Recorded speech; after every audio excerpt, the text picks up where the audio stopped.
Olá, meu amigo, minha amiga, tudo bem? Como vai você? De volta estamos aqui na 10ª crença do Nisto Cremos. Hoje vamos estudar a terceira doutrina que já estamos estudando, né? Que é a experiência da salvação.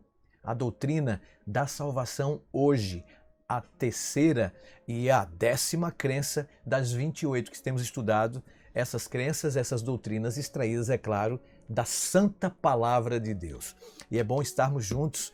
Aproveite, pegue sua Bíblia, pegue um papel, tome nota das informações importantes desse estudo. Vamos estudar juntos e é muito bom estarmos juntos para estudarmos a Palavra de Deus. Siga-nos nas redes sociais, Adventistas Rio, no Instagram, Twitter, Facebook e também no YouTube. Não se esqueça de ativar o sininho e de se inscrever, tá bom? Dá um like. Toda vez que você dá um like, muitas pessoas curtem o nosso canal.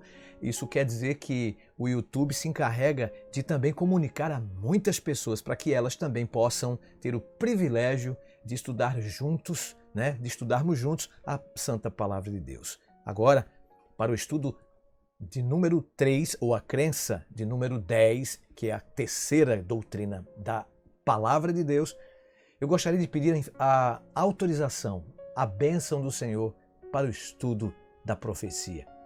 Feche seus olhos se puder e ore comigo. Pai querido, muito obrigado, porque o Senhor está conosco. Através da sua iluminação, aprendemos a inspirar da palavra, os seus conceitos, suas doutrinas, suas crenças.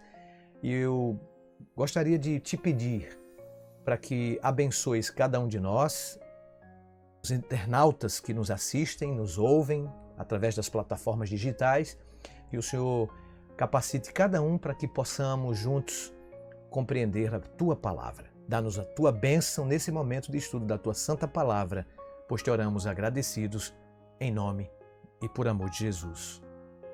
Amém. Muito bem, está pronto para estudar uma doutrina tão empolgante, uma crença maravilhosa, a experiência da salvação. Em infinito amor e misericórdia, amigo, Deus fez com que Cristo, que não conheceu pecado algum, se tornasse pecado por nós para que nele fôssemos feitos justiça de Deus. Guiados pelo Espírito Santo, sentimos nossa necessidade, reconhecemos nossa pecaminosidade, arrependemo-nos de nossas transgressões e temos fé em Jesus Cristo como Salvador e Senhor, substituto e exemplo.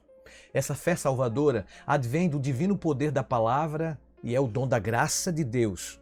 Por meio de Cristo somos justificados, adotados como filhos e filhas de Deus e libertados do domínio do pecado. E por meio do Espírito Santo, nós nascemos de novo e somos santificados. O Espírito renova nossa mente, escreve a lei de Deus, a lei de amor em nosso coração e recebemos o poder para levar uma vida santa. Permanecendo nele, tornamo-nos participantes da natureza divina e temos a certeza da salvação agora e no porvir. Paulo disse: Cristo amou a igreja e a si mesmo se entregou por ela, para que a santificasse, tendo-a purificado por meio da palavra, a lavagem de água, para a apresentar a si mesmo, igreja gloriosa, sem mácula, nem ruga, nem semelhante, porém santa e sem defeito. Efésios 5, 27. Semelhante purificação é o objetivo da igreja. Dessa forma, os crentes que compõem a igreja podem testificar que mesmo que o nosso homem exterior se corrompa, contudo, o nosso homem interior se renova de dia em dia. Todos nós com o rosto desvendado, contemplando como por espelho a glória do Senhor, somos transformados de glória em glória na sua própria imagem pelo Senhor, o Espírito, 2 Coríntios 3,18. E essa transformação é o verdadeiro Pentecostes íntimo. Ao longo das Escrituras, as descrições das experiências do crentes, salvação, justificação e santificação, são enfatizadas como já alcançadas, sendo realizadas presentemente e estando por ocorrer no posterior. Uma compreensão dessas três perspectivas contribui para a solução das aparentes tensões geradas pelas ênfases relativas em justificação e santificação. Nesse estudo, portanto, nós vamos estudar essas 3 seções principais do estudo da experiência da salvação, que trata a salvação vista sob a experiência passada, futura e, claro, presente do cristão. Então nós vamos estudar durante essa crença de hoje, a experiência da salvação, esses 3 aspectos, né?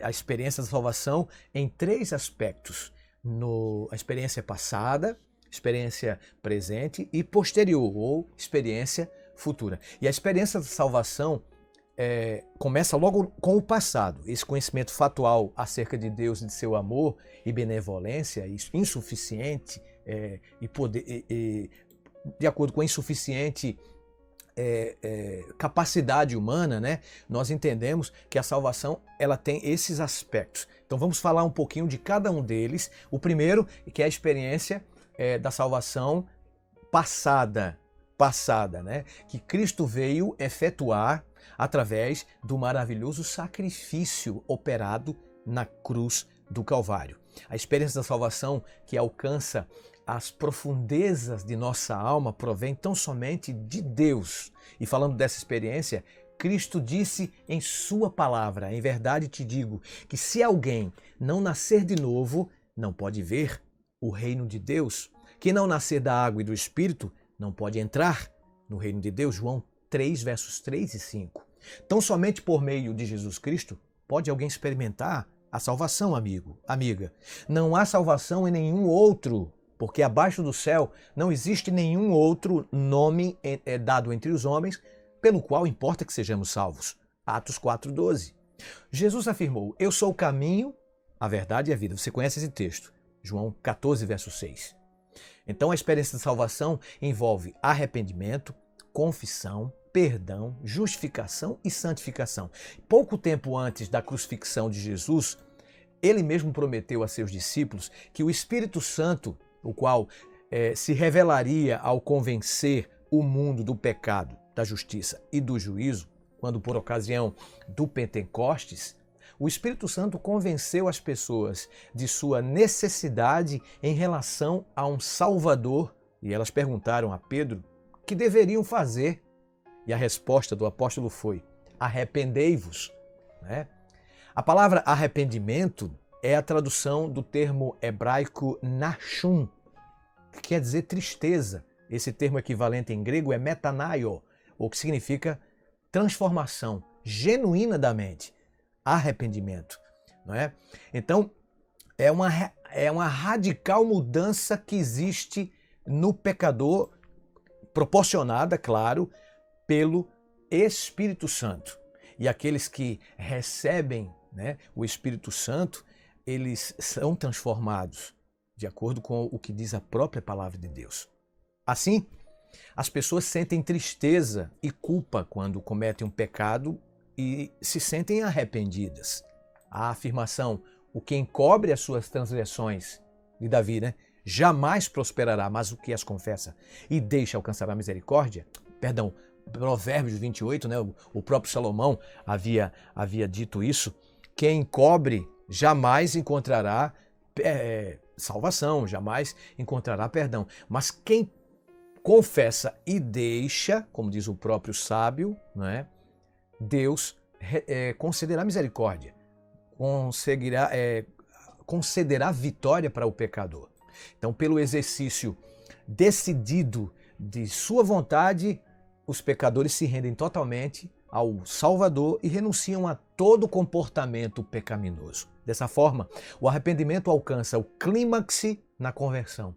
O volver-se do pecador em direção a Deus, né, faz com que o pecador se sinta arrependido.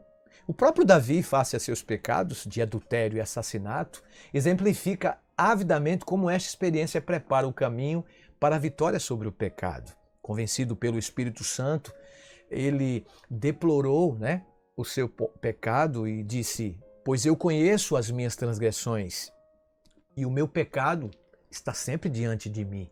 Compadece-te de mim, ó Deus, segundo a tua benignidade e segundo a multidão das tuas misericórdia. Apaga as minhas transgressões. Cria em mim, ó Deus, um coração puro e renova dentro de mim um espírito inabalável. Salmos 51, versos 1, 3 e 10. Essa experiência de Davi demonstra para nós que o perdão divino não apenas apaga os pecados, como também provê o poder para manter a pessoa afastada do mesmo. Embora o arrependimento preceda o ato de perdão, o pecador não consegue, mediante o arrependimento, fazer-se merecedor das bênçãos de Deus. Efetivamente, o pecador não pode, de si próprio, operar o arrependimento. Este é um dom de Deus, Atos 5, verso 31. O Espírito Santo conduz o pecador a Cristo de modo que ele possa encontrar arrependimento ou verdadeira tristeza pelo pecado cometido. Por falar nisso, arrependimento é tristeza pelo pecado e abandono do mesmo, amigo que me ouve pelo YouTube, pelas plataformas digitais. Então, o verdadeiro arrependimento é tristeza pelo pecado e abandonar o pecado. O próprio pecado que nos afasta de Deus, porque o pecado afasta Deus do homem e afasta o homem da divindade. O próprio Jesus afirmou: eu, quando for levantado da terra, atrairei todos a mim mesmo. João 12, 32. Isso nós entendemos que Jesus ele foi levantado na cruz. E através de sua morte, imagine os sentimentos, né?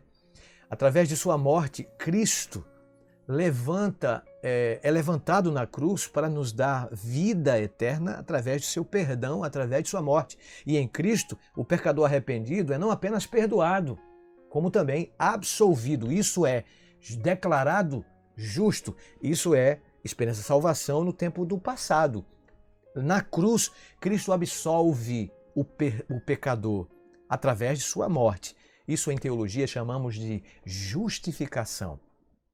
Jesus, o justo, declara através daquela frase sensacional, está consumado, ele declara o pecador culpado de justo, porque ele assume a nossa culpa, ele assume o nosso pecado na cruz do Calvário. Isso não é fantástico, querido? Isso não é maravilhoso, querida?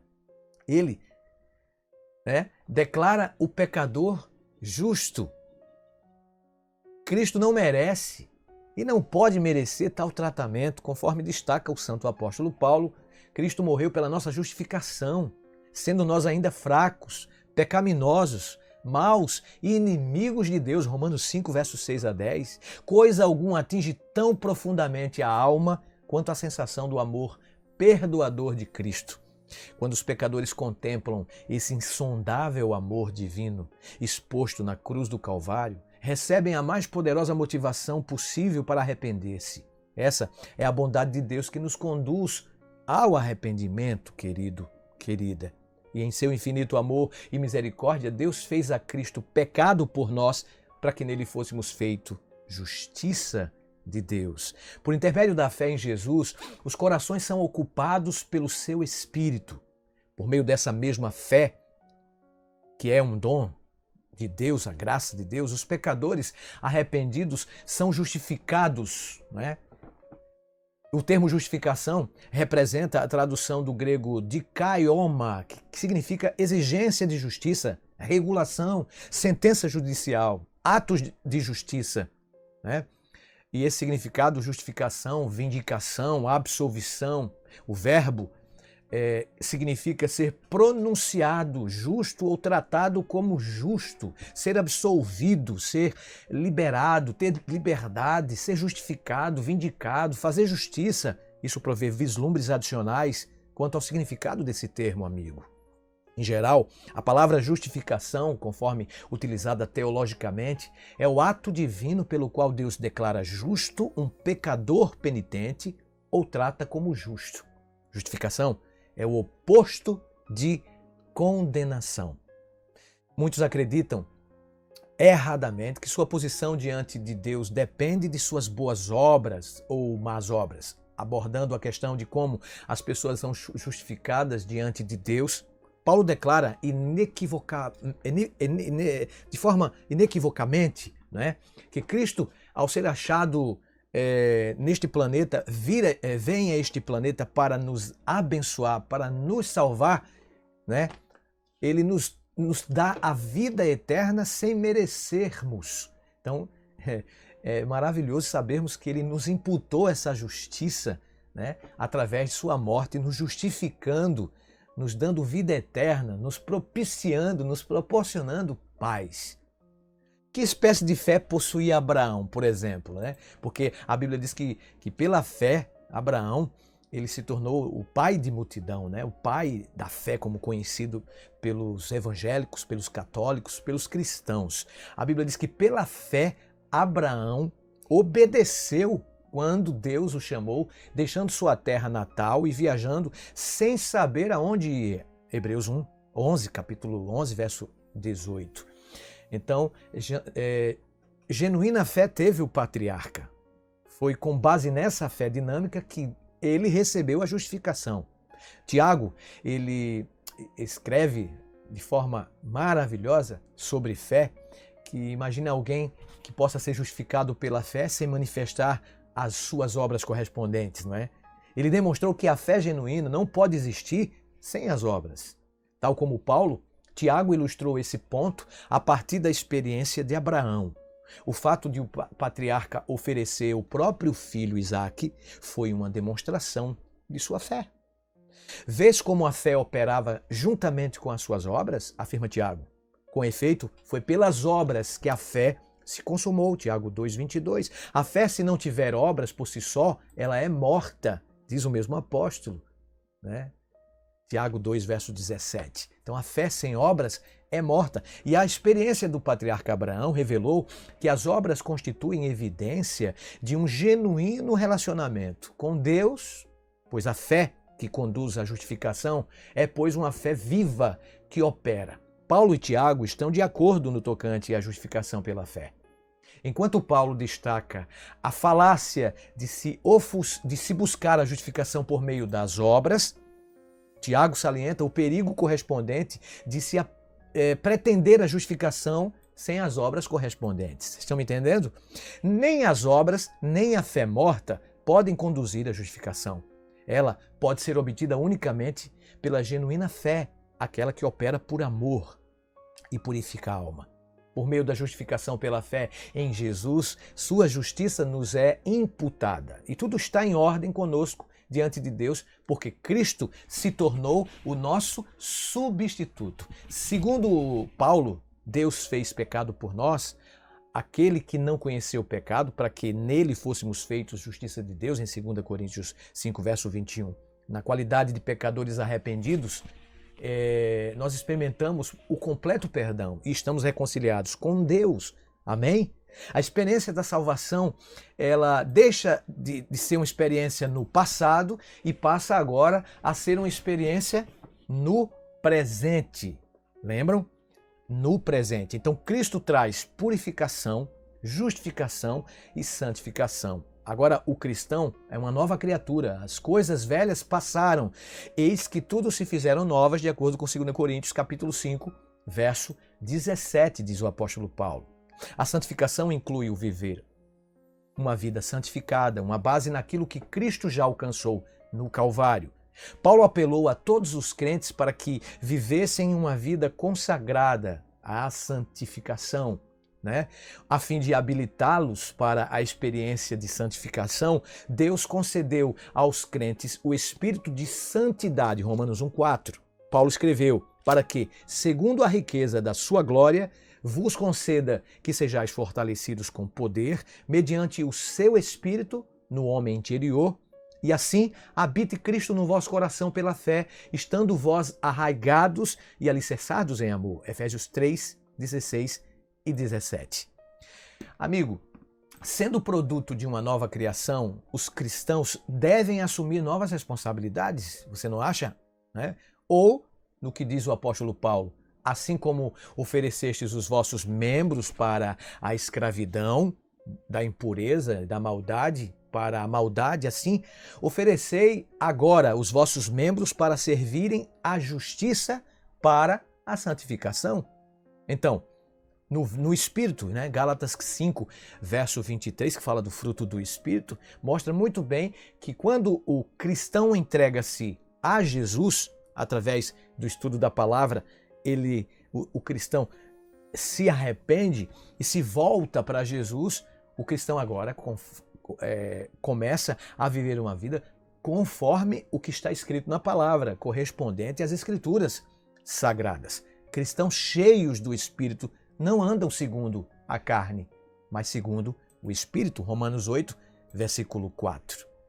Eles são transformados uma vez que o pendor da carne dá para a morte, mas o do Espírito para a vida e paz. Romanos 8, versículo 6. Pela habitação interior do Espírito de Deus, queridos, eles não são da carne, sim do Espírito.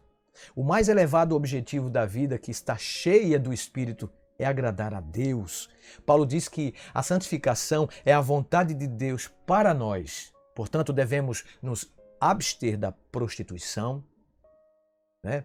Devemos nos abster da promiscuidade, porquanto Deus não nos chamou para a impureza, e sim para a santificação. 1 Tessalonicenses 4, versículos 3 e também o versículo 6 e 7. Por ocasião do segundo advento, nós seremos transformados fisicamente. O nosso corpo mortal e corruptível será tornado imortal e incorruptível. 1 Coríntios 15, verso 51. Entretanto, nosso caráter deve experimentar transformação durante o período de preparo para o segundo advento. A transformação do caráter envolve os aspectos mentais e espirituais da imagem de Deus, a natureza interior, que deve ser renovada diariamente, amigo, amiga. Somente o Criador pode empreender a obra de transformar a nossa vida, é verdade. Contudo, Ele não o faz sem a nossa participação. Temos de nos colocar sob a influência da obra do Espírito Santo e podemos, com certeza, alcançar isso mediante a contemplação de Cristo. Enquanto meditamos sobre a vida de Jesus, o Espírito Santo restaura nossas faculdades físicas, mentais e espirituais. A obra do Espírito Santo inclui a revelação de Cristo e a restauração em nós da imagem de Deus. Deus deseja viver no coração de seu povo. Foi em virtude dele haver prometido: habitarei e andarei entre vocês, que Paulo pôde dizer: Cristo vive em mim. Gálatas 2, verso 20. A morada do Criador é você, amigo. Somos todos nós. E esta é uma renovação da nossa mente diariamente. As preciosas e muito grandes promessas de Cristo servem de penhor para que seu divino poder complete a transformação de nosso caráter. E esse acesso ao poder divino nos habilita a associar diligentemente a nossa fé à virtude, com a virtude o conhecimento, com o conhecimento o domínio próprio, com o domínio próprio a perseverança, com a perseverança a piedade, com a piedade a fraternidade, com a fraternidade o amor. E ele prossegue dizendo: porque estas coisas existindo em vós e em vós, aumentando, fazem com que não sejais nem inativos nem infrutuosos no pleno conhecimento de nosso Senhor Jesus Cristo. Pois aquele a quem estais, estas coisas não estais presentes. Então, que texto poderoso em 2 Pedro capítulo 1, versículos 5 a 9. Então, Deus ele faz essa transformação em nosso ser com a nossa permissão. Por isso que a santificação, em teologia chamamos de segundo passo da salvação. O primeiro foi justificação, né? Deus nos perdoou, assume nossa culpa, nos torna justos, de acordo com a sua vontade. Agora, nos concede a santificação para que possamos continuar vivenciando essa vida do lado de cá do eterno lar, do lado de cá da eternidade, para morarmos um dia lá na eternidade com Ele, mas precisamos nos santificar a cada dia. Lembrando que santificação, gente, santidade não é separação. Amigo que me ouve pelo YouTube, pelas plataformas digitais, no Adventistas Rio, ou até mesmo no meu canal, pr.emanuel Gonçalves, lembre-se de uma coisa: santidade não é separação do pecador. Jesus deixou bem claro isso quando se misturava com as pessoas párias da sociedade. Então, santidade não é separação do pecador. Santidade ou santificação é separação do pecado. Então, o que transforma os seres humanos na imagem de seu Criador é a habitação íntima ou a participação de Cristo em nosso coração, a renovação do Espírito Santo. É o aperfeiçoamento do poder de Deus em nós. E aqui nós encontramos um mistério semelhante ao da encarnação do Filho de Deus. Assim como o Espírito Santo habitou o divino Cristo a participar da natureza humana, assim o Espírito nos habilita a participar dos divinos traços de seu caráter. Essa apropriação da natureza divina renova a pessoa interna, interior, tornando-nos semelhantes a Ele, né? Embora em um nível diferente, é claro. Enquanto Cristo se tornou humano, os crentes não podem se tornar divinos, é claro. Em vez disso, tornam-se semelhantes a Deus em caráter. A santificação é progressiva, assim como a palavra verdade, ela é progressiva, né? A santificação também é progressiva. Oração, estudo da palavra, podemos crescer constantemente no companheirismo com Deus. O mero entendimento intelectual do plano da salvação não é suficiente. Cristo tornou bem claro este ponto. Se não comerdes a carne do Filho do Homem, ele disse, e não beberdes o seu sangue, não tendes vida em vós mesmos. Quem comer a minha carne, disse Jesus, e beber o meu sangue, tem a vida eterna. E eu o ressuscitarei no último dia, pois a minha carne é verdadeira comida e o meu sangue é verdadeira bebida. Quem comer a minha carne e beber o meu sangue, permanece em mim e eu nele. João 6, 53 a 56. A imagem transmitida vividamente é a de que o cristão deve assumir as palavras de Cristo, assimilar. Ele acrescentou, as palavras que eu vos tenho dito são espírito e são vida. João 6, 63. O caráter é composto daquilo que a mente come e bebe. Quando digerimos o pão da vida, somos transformados à semelhança de Cristo. Pastor, você pode me perguntar, me interrogar, e o que significa essa perfeição bíblica que muita gente confunde e antecipa os passos da experiência da salvação? Muitos antecipam antes da hora. O que significa essa perfeição que muita gente pensa que pode alcançar do lado de cá? E a Bíblia até mostra alguns textos sobre perfeição. Vamos explicar um pouquinho sobre essa questão, porque muitas pessoas chamadas de perfeccionistas, que são um bom número neste planeta, no meio de nós, né? Elas pensam que podem alcançar a perfeição antes mesmo do último passo que nós vamos falar, que é agora, né? Mas antes de falarmos desse último passo, o que é perfeição bíblica de acordo com a palavra de Deus? Como pode ela ser recebida, não é? As palavras perfeito e perfeição representam traduções do termo hebraico tam ou tamim, que significam completo, correto, cheio de paz, sadio, inteiro ou sem mancha. Em geral, o termo grego teleios significa completo, perfeito, plenamente, crescido, maduro, plenamente desenvolvido e que atingiu o seu propósito. No Novo Testamento, quando essa palavra é aplicada a seres humanos, a palavra possui sentido relativo. Noé, Abraão, Jó foram sucessivamente descritos como perfeitos ou sem mancha, de acordo com Gênesis, né? Jó e etc.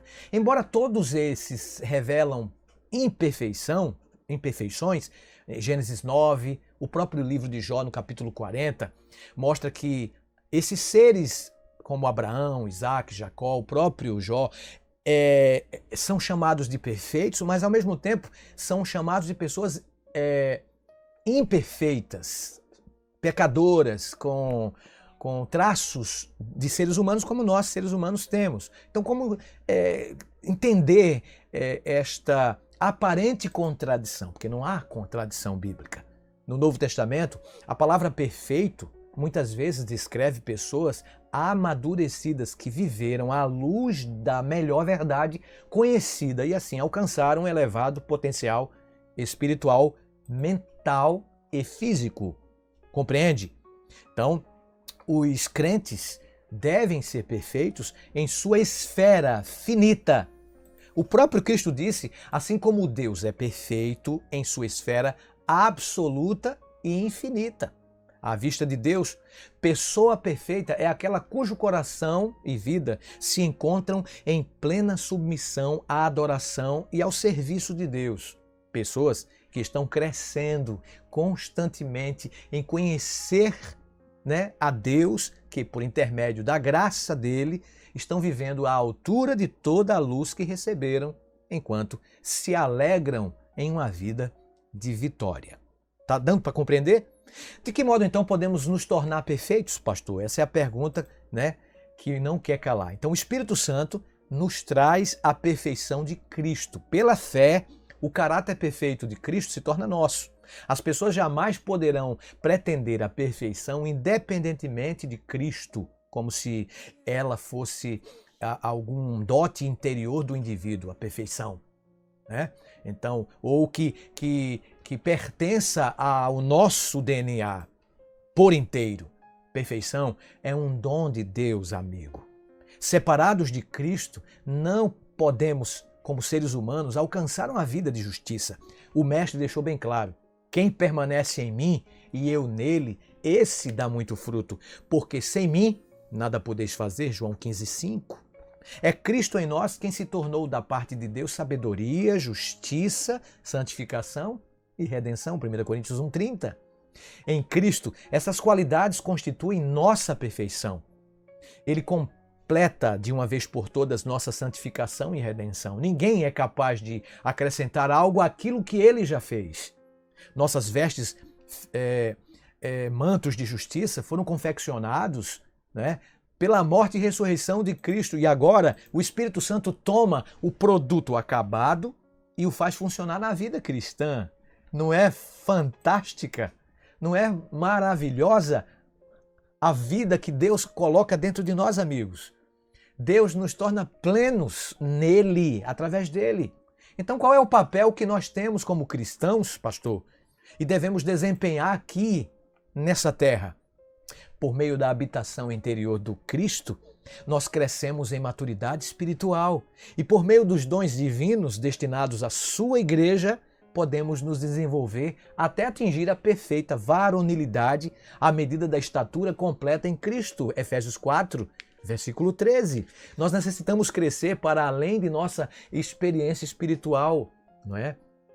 Para além das verdades básicas do cristianismo, preparando-nos para receber esse alimento sólido, preparado para cristãos amadurecidos. Hebreus 5, verso 14. Paulo diz: pondo de parte os princípios elementares da doutrina de Cristo, deixemo-nos levar para o que é perfeito. Hebreus 6, verso 1. E ele acrescenta: também faço essa oração, que o vosso amor aumente mais e mais em pleno conhecimento e toda a percepção, para aprovardes as coisas excelentes e serdes sinceros e inculpáveis para o dia de Cristo, cheios do fruto de justiça, o qual é mediante Jesus Cristo, para a glória do louvor de Deus. Filipenses 1, 9 a 11. Chegamos à parte final da nossa crença de hoje, do nosso estudo da doutrina da salvação, a experiência da salvação. Até agora estudamos sobre a experiência da salvação no passado, a experiência da salvação no presente. Agora vamos para a experiência da salvação no posterior, ou seja, no futuro. Nossa salvação será final e plenamente operada quando formos glorificados na ressurreição ou quando formos transformados vivos antes de nossa trasladação para o céu. Pela glorificação, Deus compartilhará com os redimidos sua própria glória radiante. Essa é a esperança que todos nós, como filhos de Deus, podemos antecipar. Paulo escreve: gloriemo-nos na esperança da glória de Deus. Romanos 5, verso 2. Essa experiência, amado, amada, será atingida no segundo advento de Cristo, quando ele aparecer segunda vez, sem pecado, aos que o aguardam para a salvação. Hebreus 9, 28. A habitação de Cristo em nossos corações é uma das condições para a futura salvação. A glorificação de nossos corpos mortais, Paulo assim situa, dizendo: Cristo em nós é a esperança da glória, Colossenses 1:27. Em outro lugar, ele oferece a explicação: se habita em vós o Espírito daquele que ressuscitou a Jesus Cristo dentre os mortos, esse mesmo que ressuscitou a Cristo dentre os mortos, glorificará também o nosso corpo mortal por meio do seu Espírito que em nós habita. Romanos 8:11. Deus nos escolheu desde o princípio para a salvação pela santificação do Espírito e fé na verdade, para alcançardes a glória de nosso Senhor Jesus Cristo. Amigo, amiga, em Cristo achamo-nos sempre na sala do trono do universo. Querida ovelha, aqueles que são participantes do Espírito Santo, na verdade, já provaram os poderes do mundo vindouro. Ao contemplarmos a glória do Senhor e fixarmos os olhos na atrativa beleza do Criador, de Cristo, do Espírito Santo, somos transformados de glória em glória na sua própria imagem, como pelo Senhor, o Espírito. Nós estamos sendo preparados para a transformação, amigo, que experimentaremos por ocasião do segundo advento de Cristo. A nossa redenção final e a adoção como filhos de Deus ocorrerá no futuro, como diz o apóstolo. A ardente expectativa da criação aguarda a revelação dos filhos de Deus, acrescentando que igualmente gememos em nosso íntimo, aguardando a adoção de filhos, a redenção do nosso corpo. Romanos 8:19-23. Esses eventos culminantes ocorrerão no tempo da restauração de todas as coisas. Cristo identifica a oportunidade como a regeneração. Então, a própria criação será redimida do cativeiro da corrupção para a liberdade da glória dos filhos de Deus. Oh, querido, meu amigo, meu irmão, a visão escriturística de que, em certo sentido, a adoção e a redenção ou a salvação já ocorreram e, por outro lado, em certo sentido, elas ainda não ocorreram, tem levado alguns à confusão. Um estudo do pleno escopo do trabalho de Cristo como Salvador provê a resposta. Paulo relaciona a nossa salvação presente com a primeira vinda de Cristo. Por meio da cruz histórica, da ressurreição e do ministério celestial de Cristo, nossa justificação e santificação são asseguradas por completo e para todos. Nossa salvação futura, gloriosa, a glorificação dos nossos corpos, é relacionada por Paulo como a segunda vinda de Jesus. Por esta razão, Paulo pode dizer simultaneamente: estamos salvos em vista da cruz de Cristo no passado, e diz também ainda: não estamos salvos à vista do futuro retorno de Cristo, a fim de redimir os nossos corpos. Se enfatizarmos nossa presente salvação e excluirmos nossa salvação futura, criaremos uma compreensão incorreta e desafortunada no tocante à salvação completa em Cristo Jesus. Alguns creem incorretamente que a perfeição última, que será traduzida pela glorificação, já se encontra à disposição do ser humano agora. Entretanto, Paulo, o dedicado homem de Deus na sua palavra, escreveu a seu próprio respeito, próximo ao final de sua vida, dizendo: não que eu já tenha recebido ou que já tenha obtido a perfeição, mas prossigo para conquistar aquilo para o qual também fui conquistado por intermédio de Jesus. Irmãos, quanto a mim, não julgo havê-lo alcançado, mas uma coisa faço, esquecendo-me das coisas que para trás ficam e avançando para as que diante de mim estão, prossigo para o alvo, para o prêmio da soberana vocação de Deus em Jesus Cristo. Filipenses 3:12-14. Santificação é um processo de toda uma vida. Podemos possuir a perfeição agora, mas somente em Cristo. Entretanto, a transformação última, todo abrangente de nossa vida, que se transformará na genuína imagem de Deus, deverá ocorrer por ocasião da volta de Cristo. Paulo adverte aquele, pois, que pensa estar em pé, veja, que não caia. A história do povo de Israel e a vida de Davi, Salomão, Pedro, representam sérias advertências para nós, você não acha? Enquanto durar a vida, haverá necessidade de resguardar as afeições e as paixões com firme propósito. Há uma corrupção interna, amigo, nas tentações externas, onde quer que se promova a causa da justiça e etc., aqui na causa de Deus, Satanás sempre planejará dispor as circunstâncias de modo que a tentação sobrevirá à alma com força avassaladora. Em nenhum momento podemos estar seguros, amigo, a não ser que estejamos confiantes em Deus, tendo a vida escondida em Cristo. A nossa transformação criadora final acontecerá quando nos apossarmos da incorruptibilidade e da imortalidade, quando o Espírito Santo restaurar completamente a criação original. Portanto, a experiência da salvação, ela tem 3 aspectos. Resumindo o que eu falei: passada, presente e posterior, ou futura. Em outras palavras, a salvação tem 3 P's. A experiência da salvação passada, a experiência da salvação presente e a experiência da salvação posterior. Passado, presente e futuro. 3 tempos. Assim como também a salvação tem 3 P's.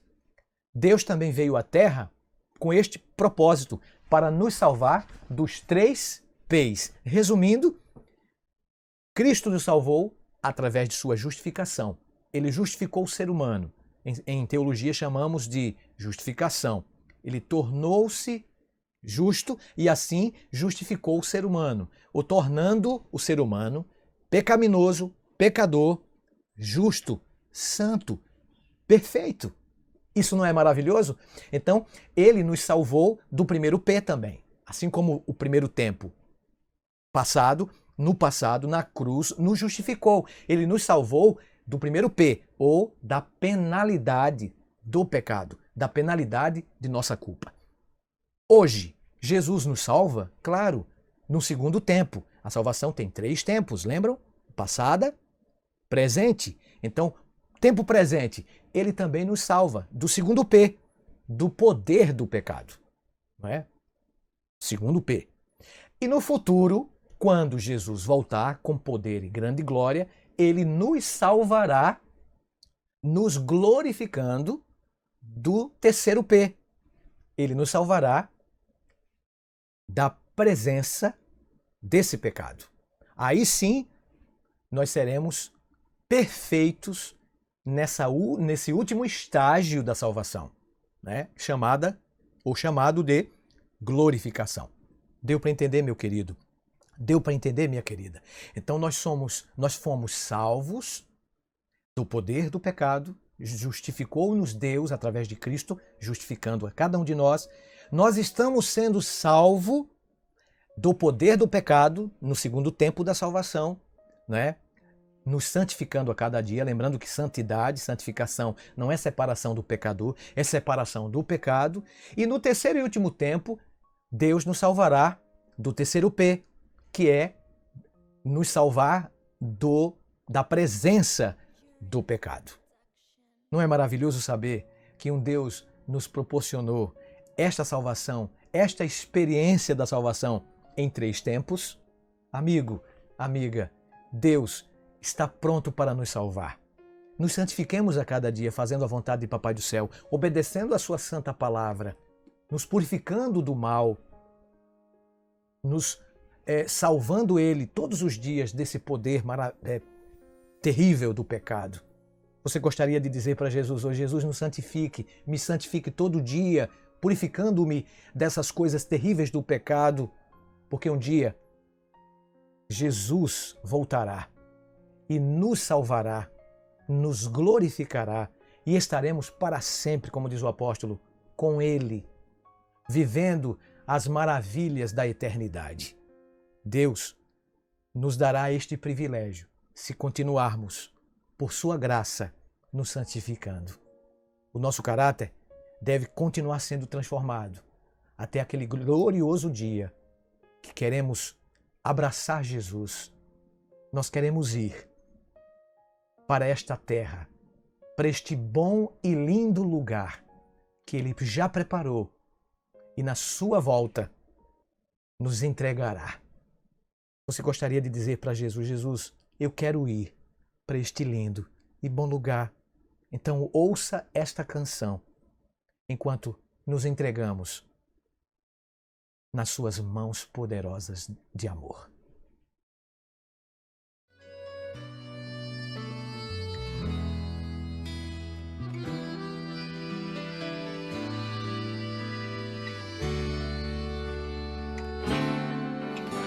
Senhor, conheces quem eu sou e como sou. Acompanhas cada passo que eu dou. Onde quer que eu estiver, tu estarás também. Quando eu a ti clamar, tu me ouvirás. Senhor, perdoa onde quer que eu errar. Junta os cacos para que eu possa me tornar vaso novo para a tua adoração. Meu oleiro, eu te dou meu coração. Eu quero ir onde tu, Senhor, estás. Eu quero estar junto ao trono do meu Pai. Nesse lindo e bom lugar eu sei, preparado para mim estar. Eu quero ir pra esse lindo e bom lugar.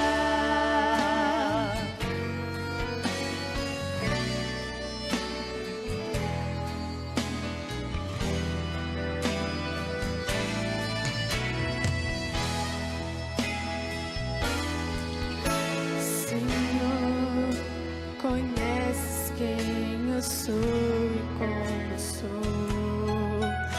Acompanhas cada passo que eu dou. Onde quer que eu estiver, tu estarás também. Quando eu a te clamar, tu me ouvirás. Senhor, perdoa onde quer que eu errar. Junta os cacos para que eu possa me tornar vaso novo para a tua adoração. Meu oleiro, eu te dou meu coração. Eu quero ir onde tu, Senhor, estás. Eu quero estar junto ao trono do meu Pai. Nesse lindo e bom lugar eu sei, preparado para mim estar. Eu quero ir pra esse lindo e bom lugar. Esse lindo e bom lugar eu sei, preparado para mim estar. Eu quero ir pra esse lindo e bom lugar. Ó, amigo, eu não vejo o dia de abraçar minha querida filha. Eu não vejo o dia de abraçar meus pais, meus irmãos, que já descansaram no Senhor.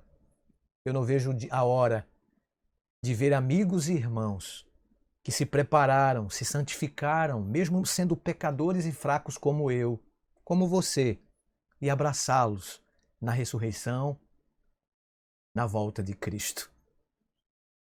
Assim como você estiver, se puder, feche seus olhos, entregue seu coração a Jesus, porque eu quero ir para esse lindo e bom lugar.